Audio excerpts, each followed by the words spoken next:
Hi, I'm Robin Robinson, and this is my book, The History of Whiskey in 100 Bottles, Barrels, and More. And one of those 100 bottles is in the news today, and that actually happens to be Four Roses. It looks like Four Roses has been sold by its parent company, Kirin Brewing in Japan, to an American company, Gallo, a wine company here in the United States. It'll be very interesting to see exactly what happens with that transaction. But when you look at the overall history of Four Roses, something like this is not all that uncommon. Now, the brand itself goes back into the 19th century in Kentucky, and originally it was the Paul Jones Distillery, and then it became the Frankfurt Distillery. And the Four Roses brand was one of the brands that came out of the Frankfurt Distillery. However, what's key about this is what happens at Prohibition. Now, of course, everything got shut down during Prohibition, but right at repeal, all of Four Roses, the Frankfurt company, actually got purchased very specifically by a Canadian company. And that Canadian company was Seagram's, and that specifically was Sam Bronfman. And between he and Louis Rosenstiel were trying to actually buy up all of the bourbon that were in the concentration warehouses in Kentucky.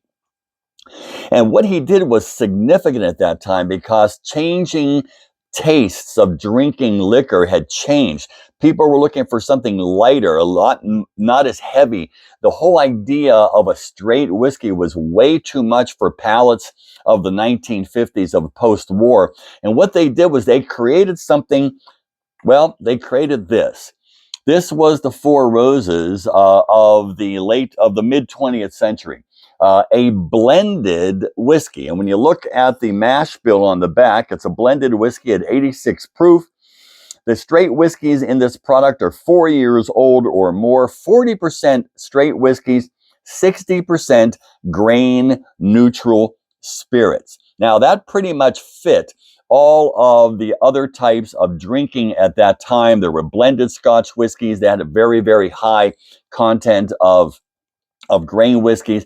And then you had American whiskeys, for example, like Seagram 7, for example, and then all of the Hiram Walker whiskeys.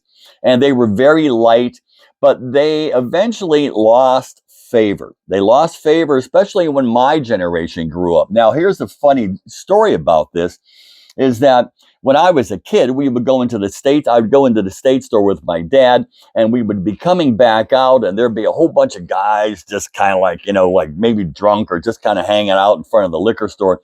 And my dad would look over to them. He goes, "That's a bunch of Four Roses bums over there." So I grew up thinking the Four Roses was a rot gut whiskey, and stay the hell away from it. And I thought that all the way until the 21st century, in the very first years of the 21st century, and I attended one of the early whiskey fests in New York City. And at that time, it was primarily all single malt whiskeys and Scotch whiskeys. And I'm going through the aisles, and I see a booth, and it's Four Roses, and I'm thinking, what are those bums doing here? Well, who was behind that booth was Jim Rutledge, the master distiller, a lifelong Seagram's guy, Al Young, who was the global brand ambassador, a lifelong Seagram's guy, and a man named Jota Tanaka, and he was the director of quality control for Kirin.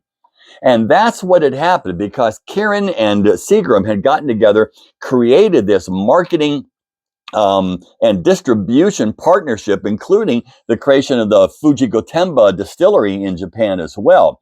And at the end of the 20th century, when Seagram's went belly up, Kirin bought the brand outright. And what they did was they reinvigorated the brand. That was the team right there. Those three guys reinvigorated the brand. And what they did was they used the 5 yeast strains and the 2 mash bills that were used across all of Seagram products. And that's how they created the brand new modern Four Roses. Initially it came out, I think about 2002, came out like a single barrel like this. And then eventually the small batch came out, and then other variations. But everybody knows who knows anything about Four Roses knows about, like, the 4 different letters that differentiates all the mash bills and all of the yeast strains.